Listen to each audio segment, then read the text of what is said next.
ተጋለጡ ማለት ነው። የሀንዬ አባት ሀንዬ ስትጨነቅ ስትጠበብ ጊዜ ተነስተው ሜላት ቤት ይሄዳሉ ማለት ነው። የሀንዬ ማስረጃ እንግዲህ በጥቁር ፌስታል ተጠቅሎ ፋዘር አግኝተውታል ማለት ነው። ያ እንዴት መጣ እንዴት ተገኘ የሚለው እንግዲህ አብረንና የምናየው ይሆናል ማለት ነው።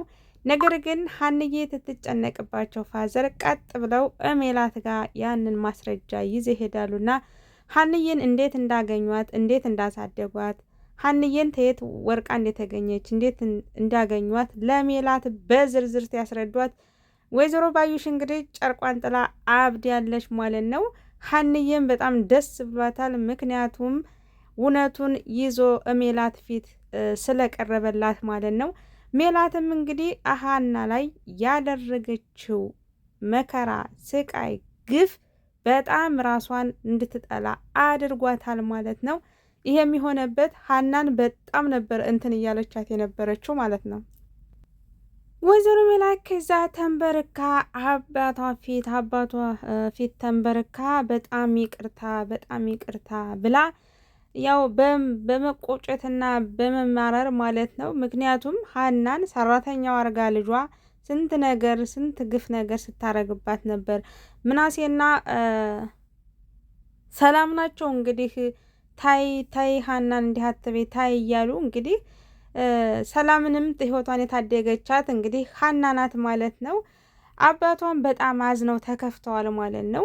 ሜላትም በሀና ላይ ያደረገችው ግፍና መከራ በጣም ይሄ ነው የሚባል አይደለም። በጣም እንትን ብሏታል ማለት ነው።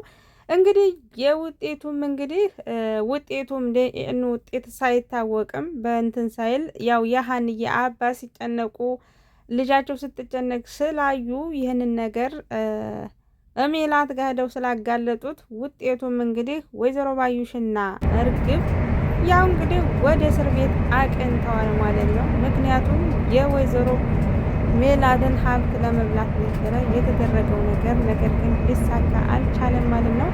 እንግዲህ ውጤቱም ያው የዶክተሩ ውጤትም ያው አልታወቀም አልታየም ማለት ነው። ውጤቱ ሳይደርስ ነው እንግዲህ የሀንዬ አባት ሁሉንም ነገር ግልጽ አድርጎ ቁጭ አረገው ማለት ነው። ወይዘሮ ባዩሽም እንግዲህ ያቀደችው ውጤት አልተሳካላትም ማለት ነው። የሀንዬ አባትም እንግዲህ የሕክምና ወጪውን በጣም ወደ 600,000 ደርሷል ማለት ነው። ሀንዬም በጣም ተጨናንቃለች ማለት ነው። ወይዘሮ ሜላትም አትከፍልልኝም እያለች ስትጨነቅ ነበር ማለት ነው። ነገር ግን ይሄ አስደሳች ነገር ተፈጥሯል ማለት ነው ቤተሰቦቼ። ምክንያቱም ሁሉም ሀና እንድትሆን ነበር ልህታቸው እንድትሆን ምናሴ እንድትሆን ምናሴናም ሰላምን ማለት ነው። ግን እንደተመኙት ሆኖላቸዋል፣ ተሳክቶላቸዋል ማለት ነው። ውድና የተከበራችሁ ቤተሰቦች ማለት ነው እዚህ ድራማ ላይ ብዙ ነገር የሚያስተምር ነው። ምክንያቱም መንፈሳዊ መንፈሳዊነት ነው እንትን የሚለው የሚያስተምረው መንፈሳዊንም ዓለማዊንም። ምክንያቱም የሰው ልጅ ሲታመም ያው ከእግዚአብሔር በታች ዶክተሮች ናቸው። ነገር ግን ዋናው እግዚአብሔርን አምኖ ለሁሉም ነገር ለሚመጣው ችግር ሁሉ እግዚአብሔርን አምኖ መሄድና መራመድ ጥሩ ነገር መሆኑንም የሚያስተምር ድራማ ነው። ኖላዊ ድራማ ማለት ነው። ውድና የተከበራችሁ ቤተሰቦች ማለት ነው። እንግዲህ በቀጣይ ክፍል ያለውን ደግሞ አብረን የምናየው ይሆናል። ያው አሁን ላይ እንግዲህ ምርመራውም ተደርጓል። ምርመራም የተደረገው ከጸጉራቸው ተወስዶ ነው ማለት ነው። ምናሴም በጣም እየተጨነቀ ነው ያለው። የሚጨነቀውም ሀና እህቴ ባትሆንስ እንዴት ነው ሆነው የሚለው በጣም ያስጨንቀዋል። ሰላምዬም እንግዲህ በጣም ነው እየተጨነቀች ያለችው። ምክንያቱም ሀናን በጣም ትወዳታለች። ሀና ህይወቷን የታደገቻት ናት ማለት ነው። እርግብን ግን በጣም ነው የምትጠላት ማለት ነው። በጣም ነው የምትጠላት። በጣም በዛም በዝም ብትል ነገሯን ሁሉ የምትሰማት አይደለችም።